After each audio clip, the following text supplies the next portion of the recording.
ఈ ఫోటోలో మీకు కనిపిస్తున్నటువంటి పర్సన్ ఎవరంటే వెస్టాస్ వైస్ ప్రెసిడెంట్ మార్టన్ అండి. ఆయనతో నారా లోకేష్ గారు భేటీ అయ్యారు. అసలు ఏంటి వెస్టాస్ కంపెనీ యొక్క ఇంపార్టెన్స్ అని మీరు ఒకసారి గమనించినట్లయితే ప్రపంచంలోనే లార్జెస్ట్ విండ్ టర్బైన్ తయారీ సంస్థ ఇది. ఏది వెస్టాస్ అనేటువంటి కంపెనీ. వీళ్ళ వార్షిక ఆదాయం మన కరెన్సీలో చూసినట్లయితే 1,50,000 కోట్ల రూపాయలకు పైమాట. వీళ్ళ ఆర్డర్ వాల్యూ ఒకసారి చూస్తే సుమారు 7 లక్షల కోట్ల రూపాయలు ఉందండి. అంటే ఇంత పెద్ద కంపెనీ తోటి నారా లోకేష్ గారు చర్చలు జరుపుతున్నారు. ఏ అంశాల మీద ఆంధ్రప్రదేశ్ రాష్ట్రాన్ని ప్రొజెక్ట్ చేస్తున్నారు అనేది ఒకసారి మీరు గమనించినట్లయితే ఏపీలో large scale wind turbine blade ఏర్పాటు చేయమని, నాసెల్ తయారీకి ఇక్కడ ఉన్న అవకాశాలు పరిశీలించాలని కోరారు. మన రాష్ట్రంలో ఉన్న అవకాశాలను వివరించారు.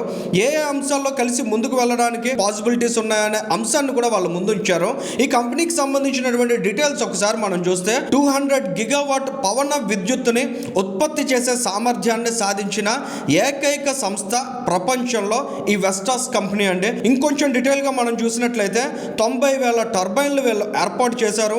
156 మిలియన్ల కార్లకు ఛార్జింగ్ ఫెసిలిటీ, 175 మిలియన్ల గృహాలకు విద్యుత్ అవసరాలను కూడా తీర్చారంటే ఎంత స్ట్రాంగ్ కంపెనీ ఇది అనేది చాలా క్లియర్గా అర్థం చేసుకోవచ్చు అండి.